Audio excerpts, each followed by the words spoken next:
What's up, YouTube? My name is Lexi. Welcome to my channel. In today's video, I'm going to be reviewing one of my favorite shows on Netflix, The Ultimatum. The Ultimatum is one of the messiest shows, the messiest concepts I have ever heard of for a TV show. It is a hot mess and I love it. I love it so much. Like I am seated every season just to see how you couples have signed up on this program for my entertainment. So who am I not to talk about it? So since I have a channel, I do want to go through the new season that's up. We're into season 3. If you are not sure about it, please stick around in this video so I can put you on. If you like this video, if you like my vibe, please subscribe, share, like. I'd love to hear all of your thoughts in the comments below, etc, etc, because we got a lot to talk about. So baby, grab your snack, grab your tea, grab your goblets, okay? So let's get into the debauchery that was The Ultimatum season 3. So for anybody who has never watched The Ultimatum, basically you're going to have a number of couples and they all join this experience and they are going to be broken up for a week. They're going to be mingling with other singles that are also signed up in this program. And if they're able to establish a connection with somebody, they're going to then enter a 3-week trial marriage period. Within that time, they're going to be learning about themselves, learning about certain things that maybe aren't working so well in their relationship, etc, etc. And after that 3-week period is over, they're then going to switch back to their original partners. And after that, they're going to begin their own trial marriage to see what has changed, if they've been able to reignite certain sparks, etc, etc. And at the end of their 3-week trial program, they are going to be presented with the opportunity to then propose. And they're either going to say yes, they're either going to say no, or they could even end up falling in love with like the person who they did their trial marriage with. Basically, what could go wrong? Mess, darling, mess. And now if you're a person like me who likes mess that is not your own, stick around so that we can actually get into episode 1 and talk about what actually happened. Episode 1. So all the couples are gathered into this amazing like dining room area with the hosts Nick and Vanessa Lachey. Basically, we are now being introduced to all the couples that we're going to be following this season. So first, we are introduced to Zaina and JR. So now for this part, I'm going to tell you about the couples, and then I'm just going to sprinkle a dash in of my opinion on the couples because child. Anyway, Zaina and JR, they've been dating for 3 years. Zaina is 32, JR is 34. Zaina feels that they've been dating for 3 years, and if it's not dating with the intent of marriage, like what are we really doing? She feels that their relationship has been, well, both of them, they both feel like their relationship has been super effortless, like they weren't forcing anything, yada yada yada, like everything just kind of came naturally.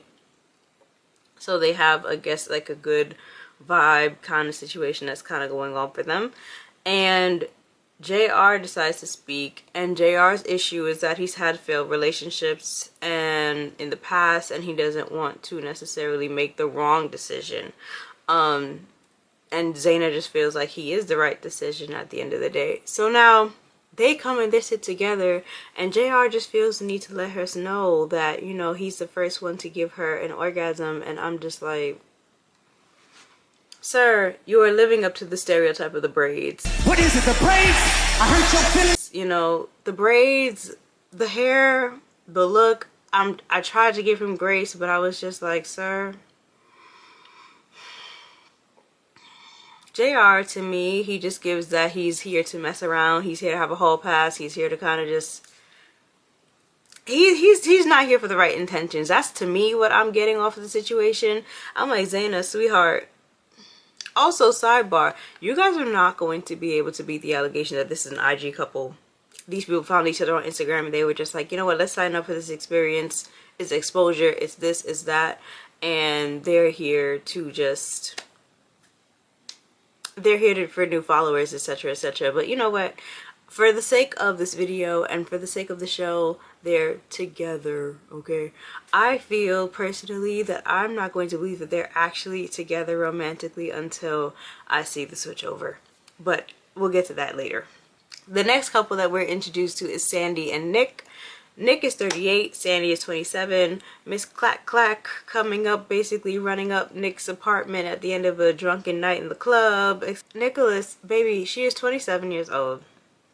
That girl is not ready for marriage. That girl is not ready to settle down. That girl is out here living her best of lives, okay? She has her 27-year-old body and she is out here trying to flaunt it. Like, that is not where her head is at whatsoever. So I don't know why he is trying to convince her, or why he's trying to, you know, give her this ultimatum, because he most certainly should be with somebody who is a little bit older, or somebody who is at least like just a little bit more seasoned, who actually is looking for the same core values that you are. The next couple that we're introduced to is Mariah and Caleb. Mariah is 24, Caleb is 29, and I think they were dating for 2.5 years, I believe. Mariah is 24 years old. I'm 32 years old. 24 and 32, like, just the leaps and bounds between the people, the versions of myself that have existed is crazy. So I think that Mariah is so great for wanting to experience all the love that she can within her lifespan, which is what she described it as. I think that that's so beautiful, but I just think that you're also so young. You have so much ahead of you. Like, you don't have to rush this decision at all. But her partner is Caleb, and he is 29. And to me, what I think is their thing, there's something that happens when you are at that last tier of your 20s. Like, when you're exiting your 20s, you just really start to settle into who you are, who you're becoming, who you want, like, your 30s. Like, you're really laying down a lot of foundations, and I think that that's where he is at. Like, I think that these two are just on different pages, not as bad as Nick and Sandy, because child, but when you're in that last tier of your 20s, like, you're really grounding yourself. And when you're in the early 20s, like, you're still so new and bushy-tailed and fresh and lovey-dovey. You're not really seeing the full practicalities. Like, you're still, like, bright-eyed and bushy-tailed about, like, love, etc., etc. And with 29, like, you just experience more of the realism, so you know that this is not a decision to be made lightly. You know that this is a decision that is going to take a little bit more time to practice, to figure out, etc., etc. So I think that that might be what their issue is. Well, we'll see how that plays out later. Next couple that we're introduced to is Vanessa and Dave. I do not like Dave. I do not like him at all. Dave pretty much, it gives, I am a prize. I am the person that is going to be, you know, I've gotten this ultimatum, but I don't know why. Like, Vanessa just kind of needs to be happy with where she is. That's just the vibe that I kind of get off of Dave, so I don't necessarily like him too much. And I think that Vanessa is, you know, Vanessa, she wants to get married. She's been with him for so long, and she wants to experience life with him, but he just doesn't feel like there's really any difference between marriage and being in a relationship that they're in right now. So we're gonna see how that plays out, but I just know Dave is up to no good. But anyway, after Dave and Vanessa, we have Scotty and Aria. Scotty decides to just pop up at the table, and he's basically positioning himself before anybody even gets to know him, know his name, know anything about him. He positions himself to be the victim. He's just like, I just want to love her, and I just wish that she saw the value in me, blah, blah, blah, blah. And to me, whenever I hear people just automatically, just off the bat, we don't know anything about you, we don't know your history, we know absolutely nothing to even back up anything that you're saying. Anybody who kind of does that, to me, it just reads narcissist. It gives very, like, it's a very, like, it's just a specific type of ick. So he just reads that so far, because I'm just like, why are you already positioning yourself to feel like you're greater than you are? Like, we do not know you. We don't know if you're going to be able to live up to any of the things that you're saying right now. Like, just kind of tone it down and just be chill. I don't see why you felt the need to do all that. So anyway, that is Scotty, and then we get introduced to Aria. And Aria, first off, Aria is beautiful. Let's just give her 10s right there. Aria is gorgeous. she just settled into her career, and she's also saying that she also experienced like her mom, like she saw that her mom lost herself in marriage, and she's a little bit weary of losing yourself in marriage. Like her, to me, her independence, it means a lot to her, her ability to like stand tall. She doesn't want to like depend on anybody, etc., etc. Like she is just, she reminds me of myself. So so I like her. But yeah, Scotty, I'm just like, sir, please, several seats. Our hosts, Nick and Vanessa, they just start to jump in, and Vanessa really just starts to like give her rendition of the fact that she gave Nick an ultimatum, and how she turned the finger at herself, and she really started to think about the things that she was lacking and why things weren't progressing, and to get her to the to get him to want to get married. And I'm like, Vanessa, are you well? Because in your rush to go and have this conversation, you've neglected the fact that we still have a couple at this table that we do not know. Vanessa just always has a way of just like jumping in and into people's conversations, and in just the wrong time. But anyway, so now that we met all the couples, we're now moving on up to their rooms.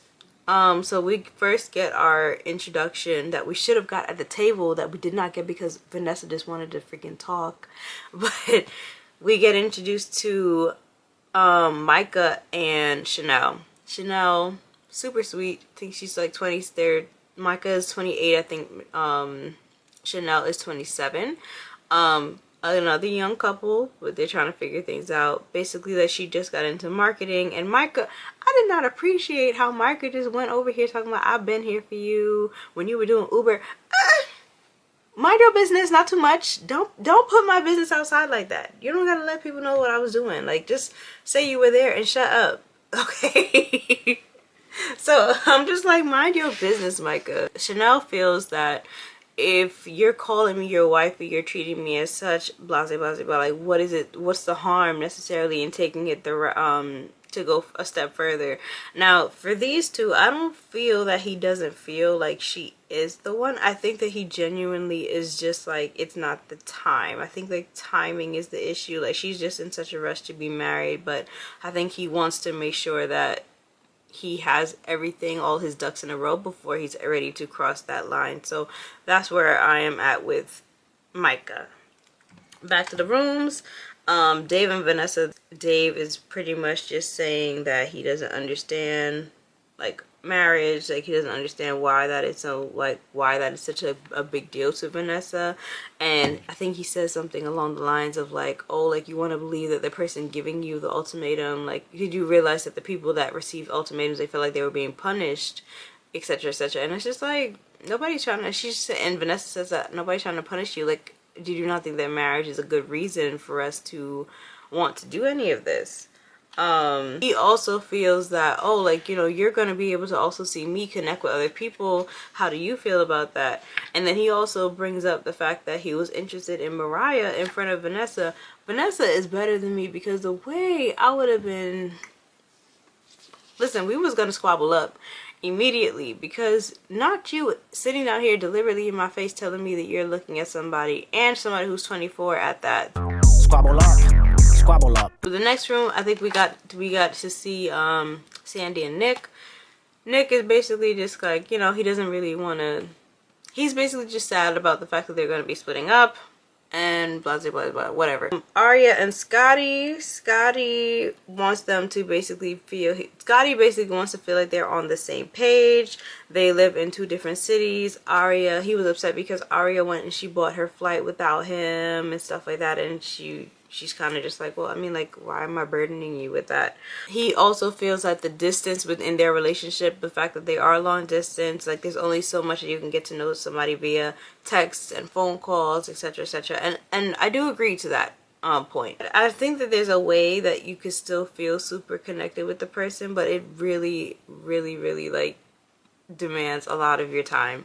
So I can understand how with the middle of jobs, in the middle of like life, in the middle of everything, like why certain things might just fall a little bit to the Hay side. So he basically is saying that because that part of their relationship is lacking, like he is searching for a emotional, or he's hoping for an emotional connection. So then we pan over to Mariah and Caleb. Caleb wants her to experience more in her life. He wants her to be super sure. He doesn't want her to grow up and not grow, but he doesn't want her to resent him later on in life, or resent the decision that she made at this point in time. So we pan over to Zaina and JR. Zaina, my girl, is over here. Her whole ass cheeks is outside on Netflix, child. Y'all are not beating the allegations that y'all are not a real couple to me, okay? We're just gonna keep that in mind. But anyway, back to what they were talking about. They're getting ready to basically say their goodbyes. They're having breakfast.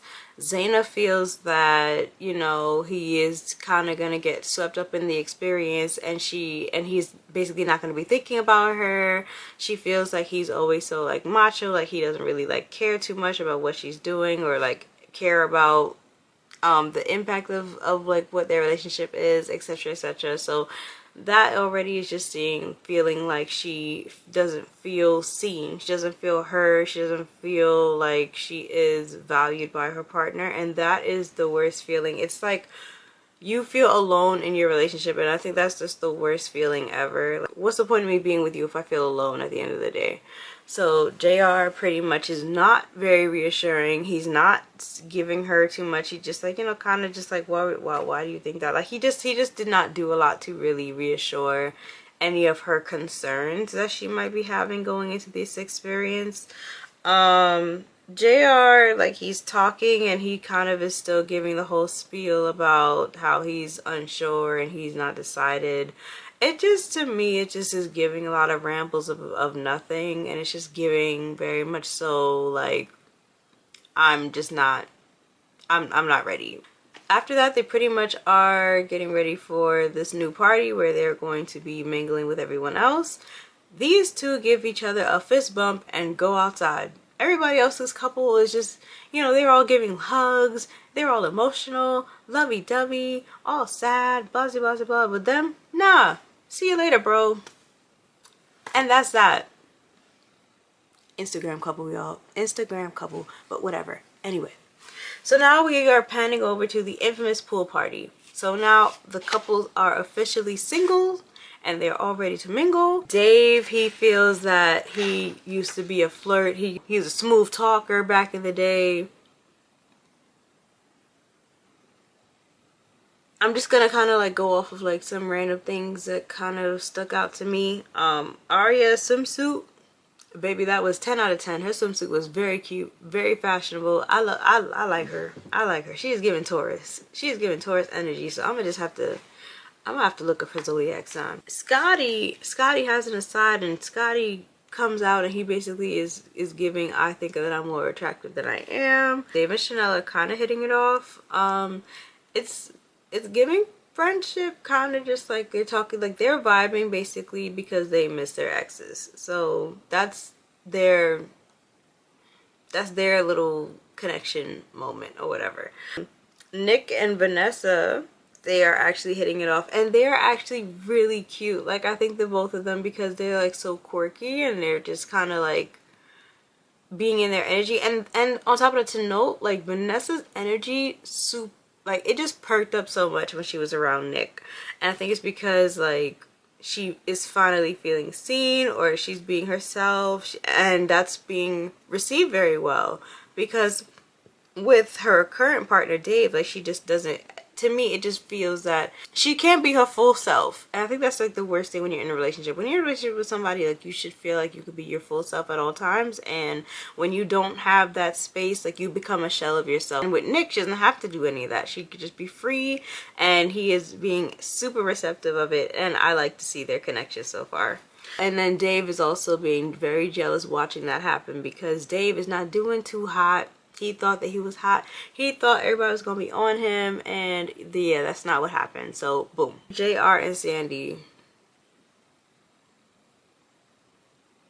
JR and Sandy basically are just two horny freaks who they are over here just flirting with each other. There is nothing productive that's going to come from their union. they're basically like heavy lusting after each other in this pool. He's talking about her calves. She's over here just talking about his muscles, how he looks. They come up with the fact that they discover that they're both Scorpios, and he just takes that and runs. I'm just like, okay. JR also has a connection with Arya, and they actually are really great to me. Like, I was just like, though, that is... See, the problem is that JR knows that Arya is a woman of substance and class, so he acts accordingly, you know? So they kind of... So now, in this conversation, it's not lustful, but it's actually just like a more vulnerable, down-to-earth conversation. He explains that he has... Like, he's one of 7, I believe, that he was a pastor's kid. He definitely is falling into the PK trope, but okay, whatever. Anyway, he's a pastor kid. He reveals also that he was married, and he was 16 when he got married, and they waited to have intercourse, and after that, like, he lost his virginity at like 22, which possibly could contribute as to why he is the way that he is. But I think, I don't know, it's just something there. It's just something there, because it's just like, sir, you don't have to do that all the time. Like, you just don't have to be this way every single moment that we pan to you. Zaina, she's trying to find her match. She's trying to find somebody who she's going to connect with, but she really wanted to connect with somebody who actually delivered the ultimatum. So her and Scotty end up speaking.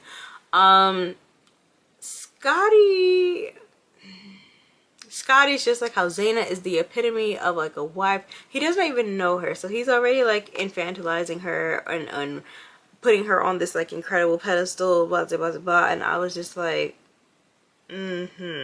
like, you don't know her. And to me, it just kind of gives like he's trying to make Arya a little jealous, the fact that he can connect with somebody else. So I don't necessarily, I just didn't really like the optics of that. And then for her, I think that because she doesn't get that kind of affirmation or those words or that amount of encouragement from her partner JR, the fact that he is able to pour into that, or he's able to like see that and just really like start to fill her cup up that way, that is basically going to be her kryptonite. And after the pool party, everybody's getting ready for the cocktail party. This is the first major sit down with everybody involved, and they're all still kind of getting to know each other and doing icebreakers, etc, etc. JR has a whole scene where he is basically doing his get ready with me routine, and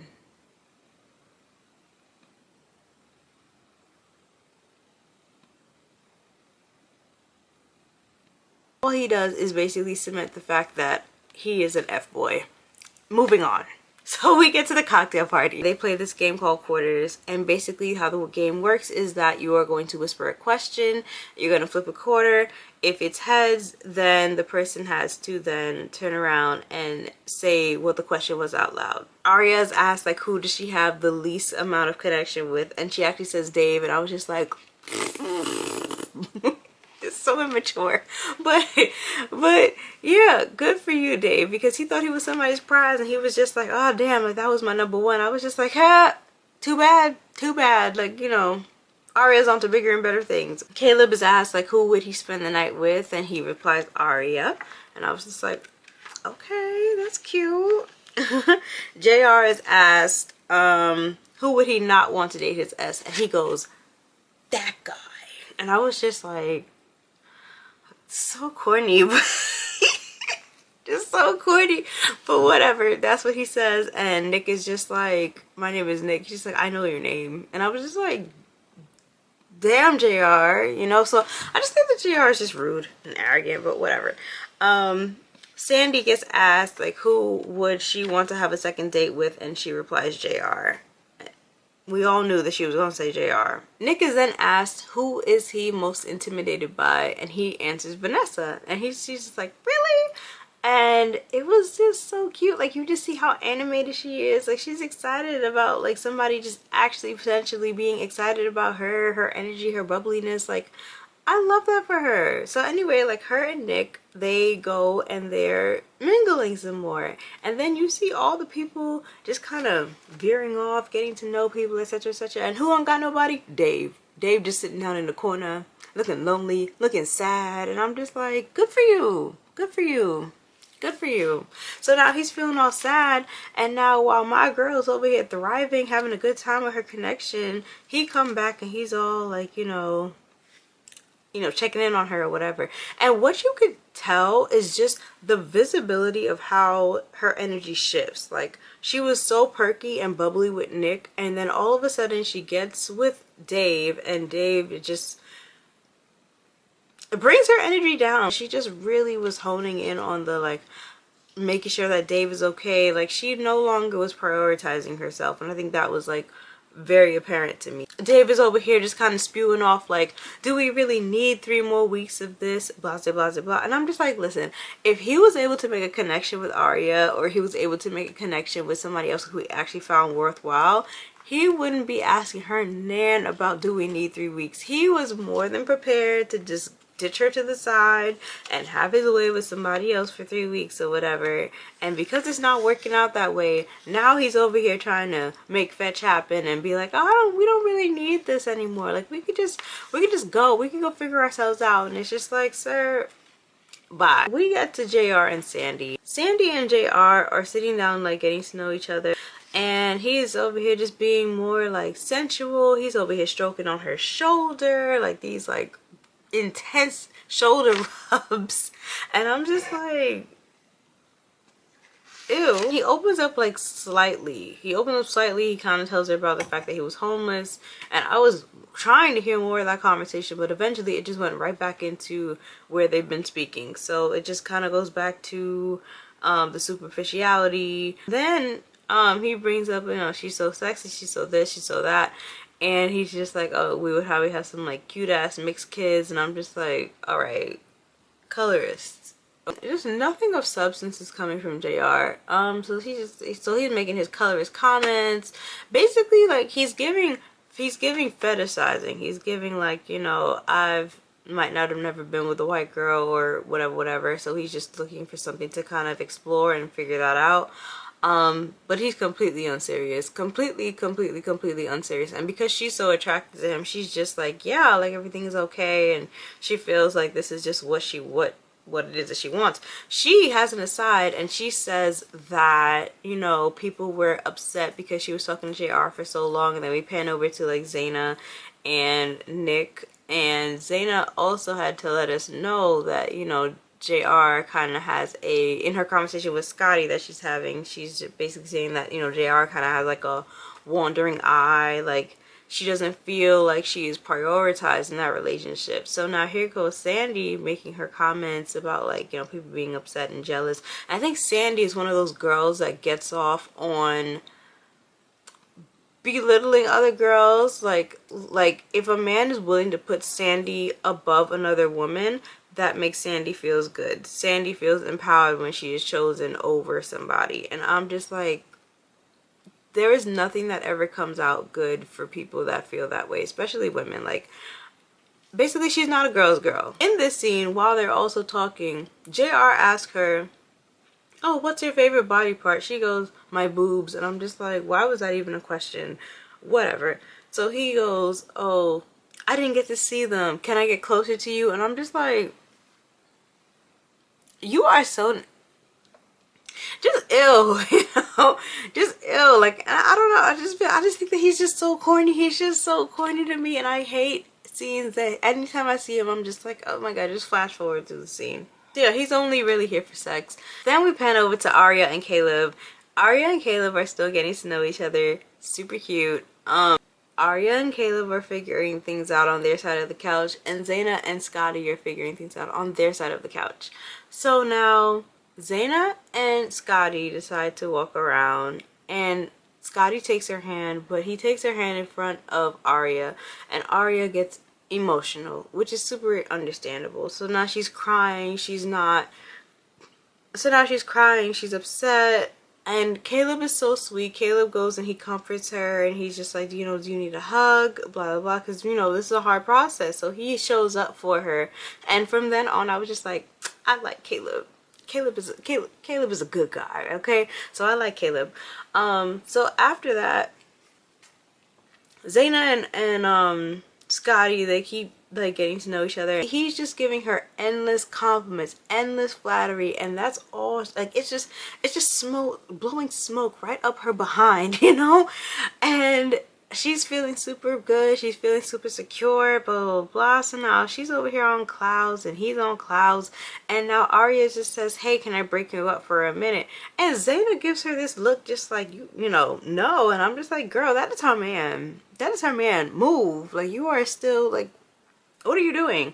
So I don't know why Zaina had that reaction. Anyway, Arya and Scotty, they're in their conversation, and she's basically expressing to him that, why would you go and hold somebody else's hand in front of me? Like, you know, if you want to do that, to do that in private, because it makes her feel some type of way. So she's crying and she's like looking for him to kind of like apologize a little bit, but Scotty does not apologize. Scotty is then just like, why are you bothering me with all this? And he just gets super irate. He's yelling at her. He's yelling at her in public in front of everybody, and even Zaina sees it. And I'm just like, if I was Zaina, if I saw something like that, there's no way on God's green earth that I'm continuing the rest of the experience with you. I don't care what you just said, because I'm seeing you act that type of way, because I'm seeing you lash out. That means that that is something that's in you, and that is something that could come out on me at any given point in time. Like, I'm not going to play those games. That is an immediate no. That's an immediate no. I'm not tolerating it.